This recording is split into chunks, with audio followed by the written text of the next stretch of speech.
Itu cukup. Hendak dalami lagi ayat kursi.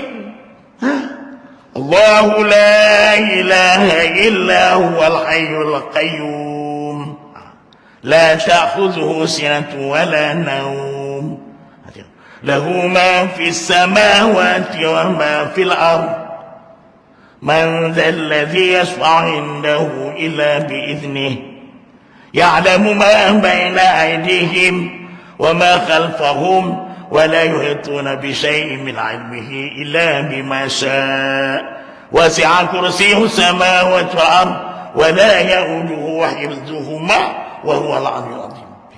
Selesai. Itu kalau kita dalami ayat kursi itu sudah mempunyai tauhid yang mantap. Itu. Jadi buktinya adanya Tuhan yang Maha Pentadbir dan Dia Maha Pencipta. Ketika seorang lelaki zindik ni tidak mengakui adanya Tuhan, ni zindik, tidak mengakui Tuhan, berhadapan dengan Sayyid Duna Ja'far As-Sadiq. Tuan-tuan tahu siapa Ja'far As-Sadiq? Tuan-tuan buka dalam kitab Darun Nafis.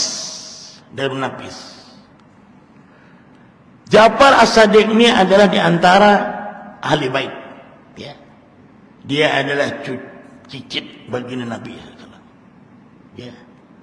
Daripada Zainal Abidin itulah, ya, sampai kepada Sayyidina Ali. Dalam kitab Darun Nafis, Ja'far As-Sadiq kata, kalau aku lupa Allah barang sesaat, aku akan hukumkan diri aku murtad. Boleh? Kalau orang betul-betul menggunakan akal yang diberikan Allah, berikan mata memandang, telinga mendengar, tidak ada sebab kita tidak ingat Allah Ta'ala. Sebab itu Ja'far As-Sadiq dia sanggup kata itu, kalau aku lupa Allah barang sesaat, aku hukumkan diri aku murtad. Alladzina yadhkuruna Allaha qiyaman wa qu'udan wa 'ala junubihim. Dalam surah Ali Imran ayat 191. Tuan-tuan, ya. Allah apa? Alladzina yazkuruna Allah qiyama. Mereka ingat Allah berdiri, ingat Allah. Wa qu'uda, duduk ingat Allah. Wa ala jambin, baring pun ingat Allah Ta'ala. Wa yatafakkaruna fi khalqis samawati. Dia memikirkan tentang kejadian. Jadi apa? Suhudul kasrah fil wahdah. Suhud apa? Pandang. Mata kita dipandang langit, pandang bumi, pandang lautan, pandang karinah manusia. Ini semua kita ingat pada Allah. Sebab itu kita tidak boleh menghina, telatah manusia ini macam mana. Ya, mentang-mentang orang tu mencacat anggota tunya, jangan kita hina. Ini menandakan kesempurnaannya Allah Maha Pencipta itu. Ya. Kalau semuanya handsome gitu dan tak ada yang huduh, tak boleh juga. Sebab itu biar tak handsome asal kaya. Biar tak handsome asal baca Quran. Itu dia. Biar tak handsome asal sentiasa pergi masjid sembahyang jemaah. Itu. Jadi ini tuan-tuan mati Allah Ta'ala, ya. Itu. Jadi tidak ada sebab kita tak ingat Allah Ta'ala. Ingat. Kita pandang matahari, kita ingat Allah. Pandang bulan, mata, ingat Allah. Pandang lautan, ingat Allah. Ya. Pandang kelapa sawit itu pun tuan, kita pun ingat Allah Ta'ala juga. Setiap biji itu. Ingat Allah Ta'ala, rezeki mahal pula itu. Apa? Pandang durian, ingat Allah Ta'ala. Pandang istri, ingat Allah Ta'ala. Pandang Kaabah, pandang Quran, pandang ulama, semuanya ingat Allah Ta'ala. Ini, ya. Jadi berhadapan dengan Sayyiduna Ja'far As-Sadiq, Sayyiduna Ja'far As-Sadiq bertanya kepadanya, pernahkah kamu berada di lautan? Ja'far As-Sadiq tanya, pernah tak kamu berada di lautan? Ketika dia menjawab, ya, pernah. Sayyiduna Ja'far As-Sadiq tanya lagi, pernahkah kamu mengalami pengalaman yang mencemaskan di lautan? Ya. di lautan ke kita dalam udara, ya tuan-tuan, ya. Ke udara kan kalau kita lain macam aja. Apa? Dia punya keadaan cuaca tu bergerak, tuan-tuan. Itulah banyak berzikir kita. Bila pakai tali pinggang apa semua ni, kita dalam keadaannya, tengok tuan-tuan. Dalam kapal.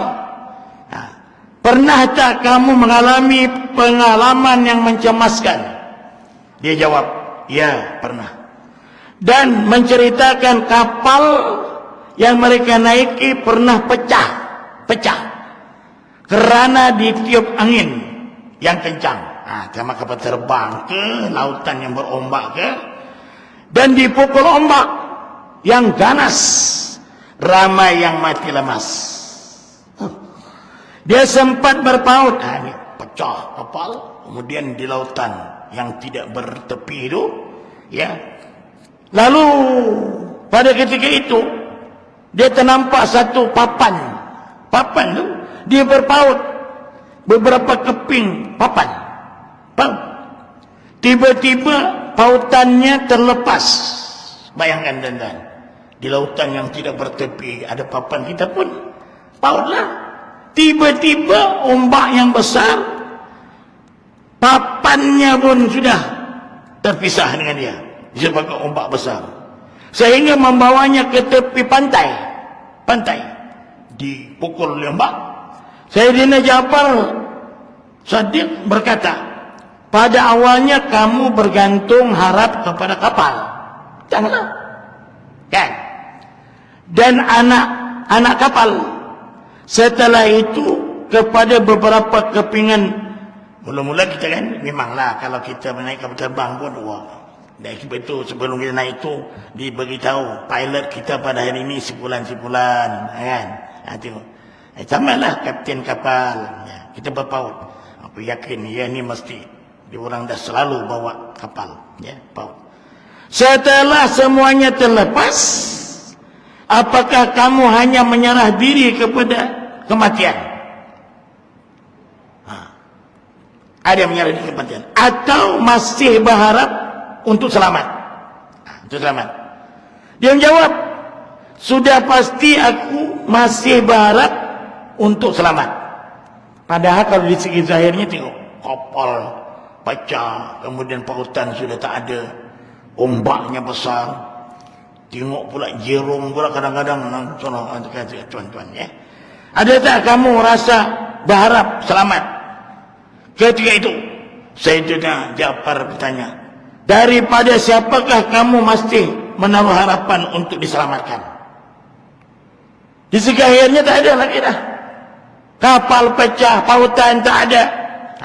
Mana kamu? Kamu dengan siapa kamu harapan? Dia terdiam. Sayyidina Ja'far menjelaskan, sesungguhnya Tuhan yang Maha Pencipta lah yang kamu harapkan pada ketika itu. Dialah yang telah menyelamatkan nyawa kamu daripada mati lemas. Lelaki tersebut akhirnya memeluk Islam dan di hadapan Sayyidina Ja'far As-Shadiq. Itu dia. Itu hujah. Baik itu kadang-kadang ilmu tauhid ini ilmu kalam disebut. Ilmu berhujah. Ya. Beberapa lelaki daripada golongan dahri ini mulhid, yang tidak percaya adanya Allah Ta'ala. Tak percaya adanya Allah Ta'ala. Ini orang-orang mulhid, ya. Tidak percaya adanya Allah Ta'ala. Menyerbu Imam Abu Hanifah untuk mencederakannya. Imam Abu Hanifah meminta supaya mereka menjawab soalannya sebelum mereka boleh melakukan apa saja terhadap dirinya, termasuk anak membunuh.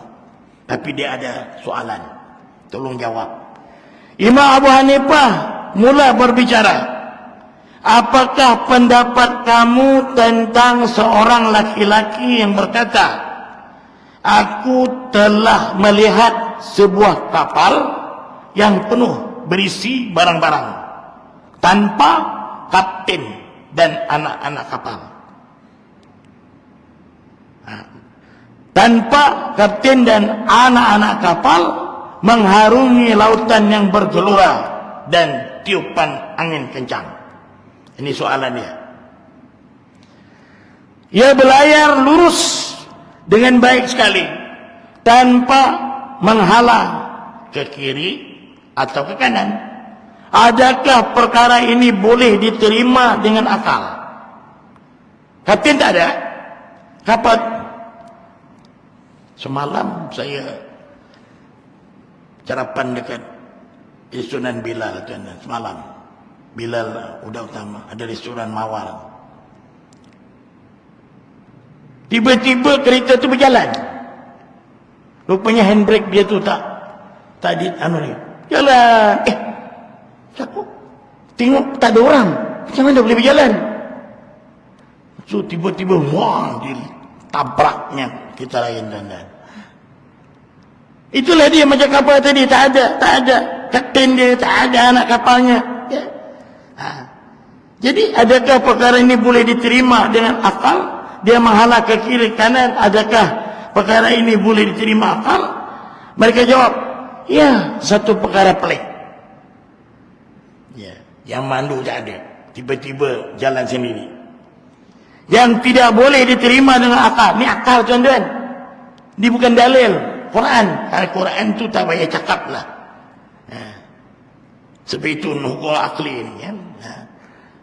Ketika itu Imam Abu Hanifah berkata, subhanallah, jika mustahil sebuah kapal tanpa pengemudi dapat berjalan dengan baik dalam suasana laut yang bergelora, angin kencang, maka bagaimana mungkin dunia yang berbagai keadaan bentuk di muka bumi sangat luas, terbentang, serta banyak pula kawasan boleh stabil tanpa ada pencipta yang takbir.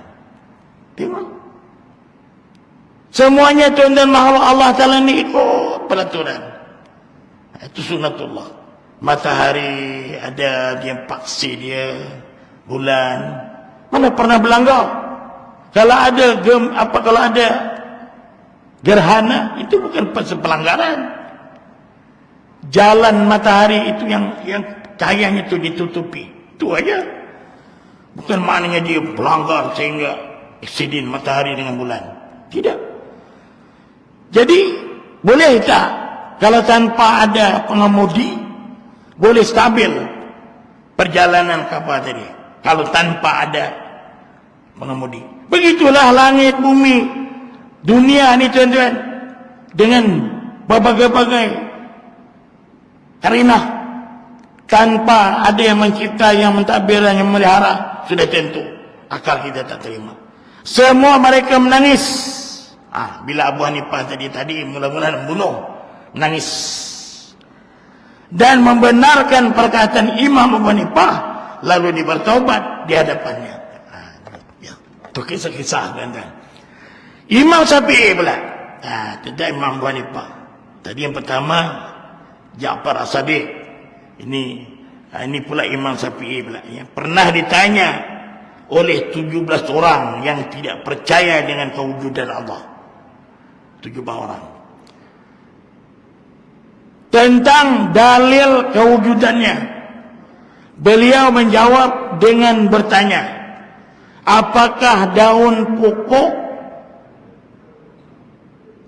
kertau sama rasa? Daun pokok, kertau sama rasa, sama warna, bau dan tabiatnya. Mereka menjawab, ya. Imam Syafi'i berkata, ketika ia dimakan oleh ulat sutra, ia menghasilkan sutra daripadanya. Ulat makan daun tadi itu dan kerta tadi boleh menjadi sutra. Ulat. Ini tuan-tuan mengerti Allah Ta'ala ya. Jadi kemudian pula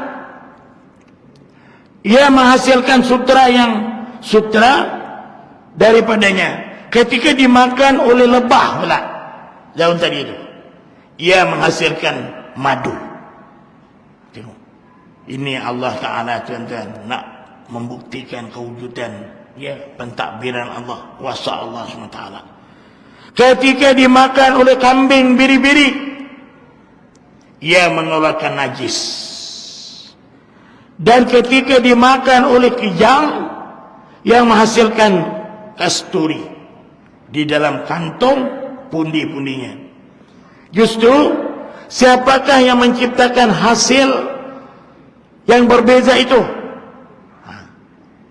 Walaupun daripada daun yang sama, tapi yang memakan itu lain-lain, jadi lain pula yang dapatnya. Ya. Sutera makan jadi ulat jadi sutera. Ya. Kambing tengok. Makan juga. Jadi siapakah yang menciptakan hasil berbeza itu? Walaupun daripada daun yang sama. Mereka akhirnya mengakui kebenaran itu dan memeluk Islam di hadapan Imam Syafi'i.